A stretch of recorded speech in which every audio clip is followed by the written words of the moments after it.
Urban FM 104.5. Urban FM 104.5. Sur les 104.5 Urban FM, la station urbaine. Tu disais que tu parlais de quoi ce matin? Je vais parler de coupure de Dans ta courant. rubrique, ça va comment? Je vous dis presque tout. René nous dit presque tout. Pourquoi tu as ajouté René presque? nous dit presque tout parce qu'on ne peut pas tout dire en fait. Parce Si. que personne ne peut Google tout dit dire. tout. Non, Google ne dit pas tout. Google dit Tu veux que- presque tout. Tu veux que Google te dise quoi? Combien Même- d'enfants tu auras? Même sur Google, j'aurai combien d'enfants? même sur un sujet bien défini, Google ne dit pas tout. D'après, c'est pas possible. Même les Google, scientifiques. j'aurai combien d'enfants? 6-7 enfants d'après Google. Non, c'est presque tout en fait parce qu'on ne peut pas faire une rubrique et tout dire, c'est pas possible. Personne n'a la science infuse directement. Donc quand tu vas parler même pendant 2 heures, il y a quelqu'un qui va toujours te dire que oui, mais tu n'as pas parlé de ça. J'ai parlé pendant 2 heures, frère. J'ai pas parlé de ça, comment? Tu vois, mais voilà pourquoi j'ai mis, je vous dis, presque tout. Aujourd'hui, tu vas presque nous dire quoi? Ah, les coupures de courant, que faire? Il n'y avait pas la coupure chez toi? Toi, tu as le groupe. Non. Toi, tu toi, tu as Non, il y le avait la groupe, coupure dans mon quartier. mais pas chez toi. Bah, si, il y avait la coupure. Si le groupe a déclenché, c'est qu'il y avait la coupure. Oui, mais après, toi, C'est comme à la radio. tu es resté comme Si le de groupe temps. a déclenché à la radio, c'est qu'il y avait la coupure. Ah, toi, tu n'as pas fait plus de 2 minutes avec la coupure. Ça. Mais j'étais à la radio. Tu étais là hier soir, à 23h. Non, à 23h, il n'y avait pas le courant. Le courant est revenu à 21h et quelques. Ah, pas dans tous les quartiers. Ah bon? Non, pas dans tous les quartiers, ça ne revenait pas en même temps. D'accord. Alors, le but de cette rubrique n'est pas d'attiser la haine vis-à-vis d'une quelconque société, juste de se poser des questions que le Gabonais a en tête. Donc, depuis avant-hier soir, nous avons des coupures d'électricité dans plusieurs quartiers du Grand Libreville. Donc, certaines parfois de 2 heures, de 3 heures, de 4 heures et aussi répétées. Donc, on va sûrement se dire que même dans les grands pays développés, ce n'est pas rare, d'accord, mais ça ne nous empêche pas de faire d'exprimer notre ras-le-bol une énième fois. Donc, d'où viennent les coupures de courant? Il faut savoir que les coupures de courant, il y a des prévisibles et des coupures de courant qui sont imprévisibles. Donc, certaines coupures sont prévisibles. Coupure prévue par le gestionnaire sur le réseau. En cas de travaux, par exemple, ça, c'est normal. Donc, la suspension de l'alimentation en électricité à la suite d'impayés, ça, c'est normal. Vous n'avez pas payé le courant, on vous coupe. Ou encore, l'absence d'alimentation dans un nouveau logement. Donc, d'autres sont susceptibles d'affecter à tout moment vos appareils sans que vous n'ayez le temps de prendre les dispositions nécessaires. Donc là, maintenant, on a les coupures imprévisibles. Et ces coupures imprévisibles-là peuvent être le résultat soit d'un défaut d'utilisation ou de conformité de votre installation ou encore de perturbations provenant du réseau et aussi affectant la qualité même de l'électricité. Donc, ce sont ces coupures imprévues-là qui exposent au fait vos appareils électriques à des dommages plus ou moins graves. Donc, suite aux coupures à répéter, la SEG a réagi via Twitter parce que ah oui. La SEG a réagi via Twitter en disant un incident à Kingele à l'origine des perturbations en eau potable et en électricité. Donc ils ont dit à Kingele, non, je lis le message tel que la SEG a posté. Ils disent un incident survenu hier soir au poste 90 kV de Kingele impacte en ce moment la déserte en eau potable et en électricité. Point final.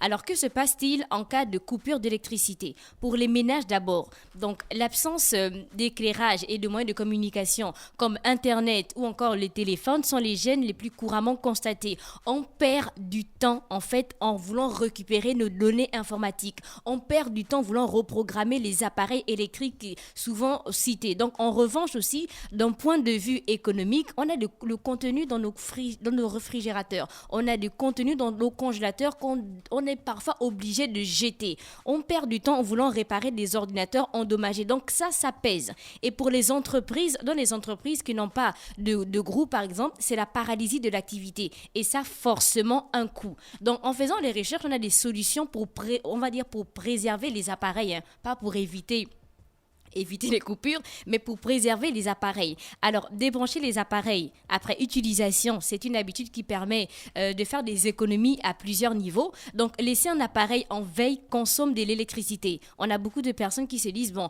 je vais laisser telle machine en veille, il n'y aura pas de problème. Ça consomme toujours de l'électricité. L'ordinateur, la télévision, les consoles de jeux, lecteurs DVD, le boîtier Internet, toutes ces veilles inutiles pèsent sur la facture d'énergie. Donc, il faut toujours débrancher les appareils après utilisation. Mais cette méthode-là n'est pas applicable à tous les appareils. On a par exemple ceux dédiés à la préservation des aliments qui fonctionnent en continu. Donc en cas de coupure, selon le type de réfrigérateur et son niveau d'usure, il est possible de conserver des ressources à bonne température pendant plusieurs heures. Donc en l'absence d'alimentation, les gains de chaleur à chaque ouverture ne sont pas compensés. Il est donc indispensable de réduire ces couvertures au strict minimum. Donc pendant les coupures, on a beaucoup de personnes qui se disent bon, je vais faire un tour au congélateur pour avoir un peu de fraîcheur. Là, ça aura un coût en fait par rapport au congélateur, par rapport à l'appareil. Il faut, chers auditeurs, éviter d'accumuler les branchements sur un même circuit ou encore sur une même prise. Donc la multiplication des branchements peut causer une surcharge électrique et augmente aussi le risque d'incendie. Et cela concerne les branchements multiples sur une même prise, mais aussi le branchement de plusieurs appareils gourmands en énergie. Donc les recours de dommages ou de coupures prolongées sous d'autres cieux. Je dis bien sous d'autres cieux. Si vos appareils domestiques ont subi des dommages directement imputables aux perturbations du réseau, vous pouvez faire une demande d'indemnisation. Pour cela, vous serez en mesure de communiquer la date et l'heure de chaque incident. La date et l'heure de chaque incident, la nature et le montant estimé des dommages, la liste des appareils endommagés. Je dis bien sous d'autres cieux, ce qui n'est pas le cas nous concernant. Alors moi, j'ai mis beaucoup de phrases en terminant par « vers qui se tourner ». Je vais prendre des exemples. Pour un Mauritanien qui vient de faire sa livraison en poisson frais et qui est confronté à une coupure toute la nuit, vers qui il doit se tourner? Pour une petite clinique du quartier qui n'a pas de groupe électrogène et qui accueille des malades, vers qui se tourner? Pour un community manager qui est censé travailler toute la nuit et qui doit faire un rendu par exemple via Zoom à 7h30, vers qui se tourner en cas de coupure d'électricité toute la nuit? Je suis en pleine émission faisant une campagne d'une société peut-être puis à coupure. Donc les appareils s'arrêtent puis se rallument à chaque fois causant un court-circuit. Je dois me tourner vers qui? Je peux être un directeur d'entreprise, travailler tard, vouloir rentrer chez moi et être bloqué dans l'ascenseur pendant 1 heure, 2 heures ou 3 heures. Je suis censé me tourner vers qui? Donc si nous avons des appareils endommagés comme la télévision, comme les congélateurs, comme les machines et autres et qui prennent un coup, je dois me tourner vers qui exactement? Et il faut savoir que dans certains quartiers, la panne d'électricité fait suite à des mouvements de braquage. Donc il y a des jeunes ou des vieux, ça dépend, qui attendent en fait ce mouvement. En fait, ils attendent qu'il y ait une coupure en fait pour pouvoir arracher certains sacs et surtout dans les endroits reculés. Donc là, la panne d'électricité a vraiment des conséquences. Qui doit rendre des comptes aux consommateurs que nous sommes? Donc je me suis baladée sur les réseaux sociaux et j'ai pris certains commentaires des utilisateurs et il y a d'autres qui disent du matériel vieillissant avec tout ce que vous gagnez. Point d'interrogation. D'autres vont dire l'absence d'entretien et de maintenance provoque des délestages. On a un utilisateur de Facebook qui a dit à quand l'arrivée du concurrent annoncé par monsieur Billy Bindi? On rappelle qu'au cours d'une conférence de presse, donc là par rapport à mes recherches, on rappelle qu'au cours d'une conférence de presse tenue le 31 décembre 2020, le ministre en charge de ce secteur, Alain-Claude Billy Bindi, a indiqué qu'une profonde réforme du secteur énergétique est prévue à travers l'adoption de deux textes en préparation, donc le code de l'eau et le code de l'électricité. Il s'agit notamment de la libéralisation de la production, de la distribution et de la commercialisation de l'eau et de l'électricité. Après, il dit la segmentation du secteur entre la production, le transport, la distribution et la commercialisation, une régularisation renforcée, des règles plus strictes sur le choix des équipements, la protection des consommateurs et autres. En d'autres termes, le gouvernement s'est dit prêt à retirer le monopole des services de production, de distribution et de commercialisation d'eau et d'électricité que détient la Société d'énergie et d'eau du Gabon. Donc, il y a certains qui sont même allés plus loin en demandant pourquoi la SEEG fait un communiqué sur Twitter alors que c'est le réseau le moins utilisé du Gabon. Si on a une coupure de courant au fin fond de Ndengayong, on se demande comment la SEG doit communiquer. On n'est pas forcément sur Twitter. La SEG a une page Facebook dont la dernière publication date de 2018. Je pense que là, déjà, ce n'est pas normal. Aller communiquer, par exemple, sur Twitter alors que moi, à Ndengayong, à Oungu, chez Giscard ou au Cap, on a la coupure d'électricité. Et après, je me dis, il y aura peut-être une autre information. Et après, je ne l'ai pas. Moi, on me dit, la SEG a communiqué sur Twitter.